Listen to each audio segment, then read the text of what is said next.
Bonjour et bienvenue sur les clés de la réno. Vous vous lancez dans la rénovation ? Alors vous êtes au bon endroit. Les clés de la réno, c'est le podcast qui vous accompagne tout au long de votre projet pour aménager et décorer la maison ou l'appartement qui vous correspond. Je suis Alison, aujourd'hui architecte d'intérieur et décoratrice. Je vous propose ici mes conseils et mes astuces pour transformer votre projet en un intérieur beau, chaleureux et fonctionnel dont vous serez fiers. Je suis passée par là. Je sais ce que c'est que de devoir gérer une rénovation en plus de son quotidien. C'est pas toujours une partie de plaisir, mais ça en vaut tellement la peine au bout du compte. Seul ou avec un invité, laissez-moi vous aider à simplifier les étapes, vous apporter les clés dont vous avez besoin pour que votre projet se passe au mieux. Imaginez, vous saurez enfin par où commencer et comment faire les bons choix.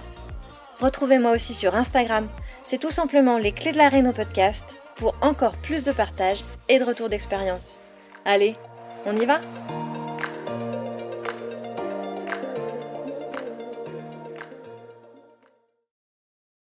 Hello à toutes et à tous et bienvenue dans ce nouvel épisode de Les Clés de la Réno, le podcast dédié à l'aménagement et à la décoration de la maison quand on se lance dans un projet de rénovation ou de conception d'un intérieur sur mesure. Ici, on crée la maison de tes rêves grâce à la réno. Et aujourd'hui, on va aborder un sujet passionnant et plein de potentiel, un sujet qui revient souvent quand on se lance dans la réno, c'est bien sûr l'aménagement des combles. Parce qu'avant de te lancer dans ce projet, il y a plusieurs questions essentielles à te poser pour réussir cet aménagement. Et je le sais parce que je me suis moi-même posé ces questions quand j'ai rénové ma deuxième maison avant de me reconvertir dans l'architecture d'intérieur. On avait un grand plateau qui servait de grenier dans cette grande maison et on l'a transformé effectivement.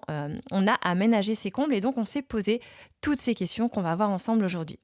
Puisqu'effectivement, les combles, c'est plus difficile à appréhender qu'un plateau. Ça a des rampants, ça a une hauteur sous plafond parfois irrégulière, une charpente qui peut être aussi imposante et des contraintes techniques. Bref, les combles peuvent t'offrir un espace de vie supplémentaire et bourré de charme, mais comment les valoriser pleinement ? Donc c'est ce qu'on va voir ensemble maintenant. Alors la première question à se poser, ça va être évidemment de savoir si ces combles sont techniquement viables. La chose la plus évidente avant de penser à l'aménagement des combles est bien sûr de t'assurer que tu es en capacité de créer un espace qui soit sain. Tu vas donc t'attacher à évaluer précisément l'étanchéité de la toiture déjà et son état général, mais aussi la structure de la charpente, si elle est habitée par des insectes xylophages, et crois-moi, j'en ai fait les frais. Et donc, il faudra prévoir le traitement de ta charpente. Et donc, je t'invite, pour commencer, à prévoir une inspection minutieuse par un professionnel qui va regarder effectivement comment t'assurer un espace sain et prêt à être transformé en une pièce de vie. Et bien sûr, sans oublier l'isolation. Les combles, c'est un espace qui est vraiment sujet aux variations de température et au bruit extérieur. Et une bonne isolation thermique et phonique, elle est essentielle pour garantir le confort tout au long de l'année et surtout l'été. Pour l'isolation de la toiture, je vais t'inviter à prêter attention à un petit critère et c'est surtout le niveau de déphasage. Ça doit être ton critère numéro 1 dans le choix de ton isolant.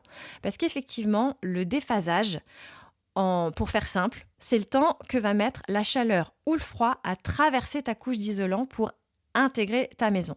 Et plus ce temps est long, meilleur est son niveau de déphasage et donc meilleur est ton niveau de confort dans les combles, que ce soit en hiver et que ce soit en été. Mais c'est surtout important en été parce qu'effectivement tu veux que la chaleur elle reste à l'extérieur de ton espace sous comble. Et dans l'épisode 57, Marie, elle nous racontait son parcours de rénovation et elle nous parlait d'une méthode qu'on connaît peu, enfin en tout cas qui n'est pas celle à laquelle on pense plus naturellement, qui est la méthode du sarking. Le sarking pour isoler la toiture. Effectivement, cette méthode, elle permet d'isoler la toiture par l'extérieur. Que tu souhaites changer la couverture ou non. Parce qu'effectivement, quand ta toiture est bonne, tu te dis, je ne vais pas pouvoir la déposer pour créer une isolation. Eh bien, tu te trompes. Parce qu'effectivement, il est possible de déposer ta toiture pour la remettre ensuite. Donc, la méthode du sarking, elle est intéressante que tu souhaites changer la couverture ou pas. Le sarking, il va effectivement te permettre de conserver l'aspect intérieur de tes combles. Et donc, de garder les poutres apparentes, qui seraient pour la plupart cachées avec une isolation en intérieur, mais qui va aussi te permettre de maximiser la hauteur sous plafond, puisque tu ne vas pas réintégrer des couches d'isolant à l'intérieur. Mais ça va également limiter les ponts thermiques de jonction entre les rouleaux d'isolant quand tu es confronté à des pannes de charpente qui sont au nombre important. Alors naturellement, comme le sarking peut avoir de nombreux avantages, c'est aussi une méthode qui peut s'avérer plus coûteuse que l'isolation par l'intérieur. Il faut le savoir. Et la question de la hauteur sous plafond est également hyper importante. La hauteur sous charpente, elle est cruciale quand on veut aménager des combles. Tu dois pouvoir tenir debout dans la plupart des espaces. Sinon, ça va te rendre effectivement la vie très compliquée au quotidien. Si ce n'est pas le cas, il faut que tu puisses envisager de rehausser la charpente et donc la toiture. Alors, ce n'est pas un petit morceau. Quand on se lance dans la rénovation, on le sait, ça peut être un gros budget, mais c'est tout à fait faisable. Cela va impliquer de vérifier la structure existante en premier lieu, et notamment les fondations et les murs porteurs, parce qu'il faut s'assurer qu'ils peuvent supporter le poids supplémentaire. Et donc là, je t'invite à faire réaliser un diagnostic par un bureau d'études techniques. C'est vraiment un indispensable. La rehausse de ta charpente, elle va modifier l'aspect extérieur du bâtiment et elle va donc être nécessairement soumise à des règles d'urbanisme strictes. Notamment, il est probable que la hauteur à l'égout, c'est-à-dire au niveau de la gouttière, soit encadrée. Je t'invite là aussi à te renseigner avant toute chose. Alors ensuite, on va se poser la deuxième question, qui est de savoir quelle est la destination de cet espace. Est-ce que tu veux en faire une suite parentale, des chambres d'enfants, un bureau, peut-être un espace de détente? Définis clairement l'usage de tes combles. Ça va vraiment t'aider à planifier l'aménagement et à anticiper tes besoins en termes de fonctionnalité et de confort. Parce qu'effectivement, en général, les combles se prêtent très facilement aux espaces de nuit, aux espaces plus intimes. Et donc, aux suites parentales ou si tu veux créer dédié plutôt un étage à tes enfants, si tu veux un coin lecture avec une bibliothèque ou même, pourquoi pas, un espace bureau sur le palier, peut-être même avec une mezzanine selon les configurations. Après, il faut savoir qu'avec une mezzanine, le son monte. Donc prévoir une mezzanine, c'est aussi permettre au son d'en bas d'importuner ceux qui souhaitent dormir à l'étage. Alors que cloisonner davantage, ça va te permettre justement de limiter l'impact sonore entre les étages. Il faut l'avoir en tête. Et en fonction des usages que tu vas envisager, tu vas devoir cloisonner. De tes besoins, de ton mode de vie, de la surface habitable disponible, ça va dépendre l'importance du cloisonnement. Parce qu'effectivement, les espaces ouverts, c'est beau en photo, c'est joli, on a une belle charpente apparente, mais c'est en réalité peu fonctionnel au quotidien. C'est très difficile à meubler et c'est pas la possibilité pour toi de créer des espaces intimes qui vont vraiment te permettre de répondre à tes besoins, sauf à ce que tu aies vraiment un espace à aménager qui soit vraiment très important et dans ce cas, tu pourras envisager les deux.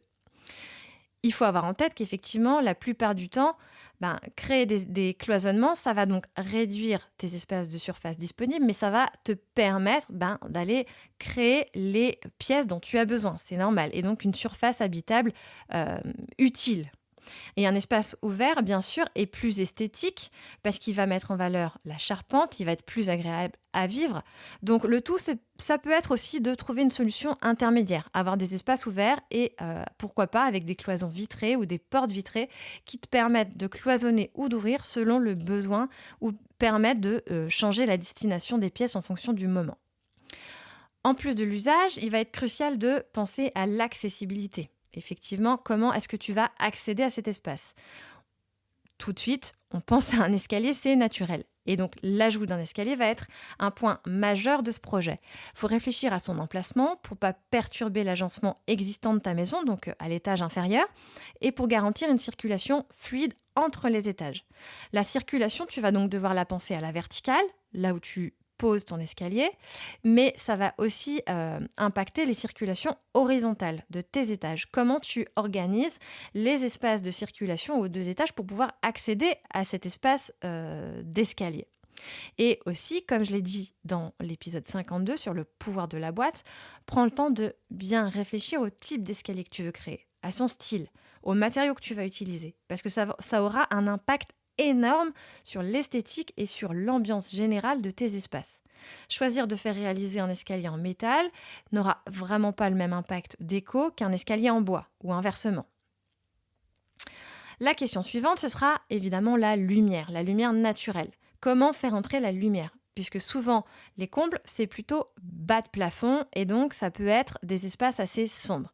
Il va donc être hyper important de planifier des ouvertures adéquates, si elles ne sont pas déjà existantes, en allant créer des fenêtres de toit ou des fenêtres en chien assis pour maximiser la lumière naturelle.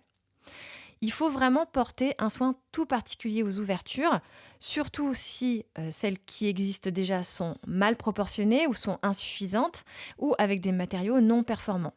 L'idéal, c'est vraiment de créer des grandes ouvertures et pourquoi pas qu'elles soient traversantes pour te permettre une bonne aération, surtout en été, pour faire redescendre la température. Et sans oublier donc les contraintes de positionnement des ouvertures qui sont nécessaires dans la toiture et qui doivent être alignées et en adéquation avec le PLU. Donc effectivement, le PLU va souvent te demander d'aligner ces ouvertures et de les prévoir de dimensions identiques. Pour l'éclairage, on doit aussi naturellement penser à la lumière artificielle. Si tu aménages tes combles, normalement, tu vas aussi devoir faire des travaux électriques. Donc c'est le moment de repenser ton plan électrique et ton plan d'éclairage. C'est le moment de faire en sorte que tes besoins électriques correspondent à tes usages et ta façon d'habiter les espaces. Donc, multiplier les points lumineux et en fonction de la destination des pièces, en mixant les appliques, les suspensions, les lampes à poser pour créer un effet cosy. Et naturellement, si tu vas sur des espaces de chambre, envisager comment tu vas créer tes points d'apport de lumière de chevet, que ce soit des appliques, des lampes à poser, des suspensions, peu importe. Et si la hauteur sous plafond le permet, c'est le moment d'opter pour une suspension XXL qui va habiter le volume et mettre en valeur la sous-pente. Une autre question essentielle, ça va être de savoir comment tu vas organiser l'espace et plutôt comment tu vas l'optimiser. Les combles, c'est avoir des surfaces irrégulières et c'est souvent donc des hauteurs sous plafond variables. Utiliser les espaces sous pente pour créer des rangements, ça peut être une évidence pour optimiser chaque mètre carré. Puisque lorsqu'on parle de surface habitable, on parle de la hauteur qui est, de la surface qui se positionne en dessous des 1,80 m. Les rangements ne sont pas considérés comme étant de la surface habitable. C'est donc le moment d'aller créer du rangement dans la surface qui est en dessous des 1,80 m. Et donc, ça va être le moyen pour toi d'optimiser un maximum de surface avec de nombreux rangements. Et on a toujours besoin de rangements, donc surtout si ta hauteur est faible. Dans la chambre, notamment, ça va être le moment de créer un maximum d'espace de dressing. Et tu n'as pas forcément besoin d'aller sur des choses compliquées. Tu peux simplement, effectivement, aller poser des étagères et des tringles. Peut-être, pourquoi pas, avec un dressing apparent. À toi de voir si tu veux que le dressing soit apparent ou fermé. En tout cas, si c'est fermé, là, je vais plutôt t'inviter à aller créer un maximum de tiroirs pour pas avoir à te plier en quatre pour aller chercher ce qui est rangé dans ta sous-pente. Tu peux aussi utiliser la sous-pente pour imaginer une jolie tête de lit, puisqu'après tout, c'est pas l'endroit où on a besoin de se tenir debout, l'emplacement du lit et l'emplacement où on va s'allonger. Ça permet de libérer le reste de la surface de la chambre et de créer un coin nuit vraiment très cosy. Après, peut-être que tu n'as pas besoin de te poser ce genre de questions et que tu disposes d'une superficie importante. Et alors, laisser l'espace sous pente libre peut effectivement participer à la sensation d'espace et donc trouver le juste équilibre pour aller positionner tes rangements ailleurs et profiter de cet espace sous pente pour aller créer des trucs un peu plus déco qui vont justement te donner ce sentiment d'un espace chaleureux. Et donc, on finit par le critère plus esthétique, justement, comment mettre en valeur les caractéristiques architecturales des combles. Puisque les combles, c'est souvent des poutres apparentes, des murs en pente, des planchers anciens peut-être. Il est indéniable que tu dois mettre en valeur ces éléments pour ajouter du charme à ton espace et ce serait dommage de ne pas le faire. Tu peux aussi donc jouer avec les couleurs et les matériaux pour renforcer et apporter une ambiance unique à ton espace. Donc, c'est le moment d'aller peindre le plancher ancien peut-être, d'aller peindre la charpente ou encore d'aller peindre le plafond en lambris. De façon générale, c'est vraiment le moment de t'amuser, d'aller rechercher ta créativité parce que les combles offrent de multiples possibilités de s'amuser et d'imaginer des choses très atypiques qui seront vraiment uniques. Imaginer des arches, imaginer des lits cabanes ou encore des lits en alcôve. Peut-être poser un papier peint, fleuri à un certain endroit ou jouer avec la hauteur et suspendre des éléments. C'est vraiment le moment de te faire plaisir et de voir comment tu peux mettre en valeur ces éléments qui apportent le cachet vraiment indéniable à ces combles et comment tu vas pouvoir leur apporter de la personnalité, peut-être de la modernité, enfin quelque chose qui te correspond et qui soit vraiment toi pour que tu puisses te sentir chez toi. En résumé, se poser donc les bonnes questions avant de commencer les travaux, c'est vraiment la clé d'un aménagement réussi, que ce soit pour les combles ou pour un autre espace, bien sûr, mais surtout dans un projet complexe comme celui des combles. Cela permet vraiment de planifier efficacement et de créer un espace qui va vraiment répondre à tes besoins et à tes envies. On arrive à la fin de cet épisode. J'espère que tu as trouvé des conseils utiles et que tu es prêt à faire de tes combles un véritable atout pour ta maison. N'hésite pas à me dire ce que tu en as pensé. Je te remercie de ton écoute et je te dis à très bientôt. Si vous avez écouté jusqu'ici, c'est probablement que l'épisode vous a plu. Alors n'hésitez pas à en parler autour de vous. Amis, famille, tous ceux qui rénovent sont les bienvenus. Vous pouvez aussi évidemment laisser un commentaire sur Apple Podcast ou une note 5 étoiles sur Spotify. Et si vous souhaitez être informé des prochains épisodes, n'hésitez pas à vous inscrire à la newsletter ou à me suivre sur Instagram. Le podcast, c'est fini pour aujourd'hui, mais je vous dis à très vite pour un nouvel épisode.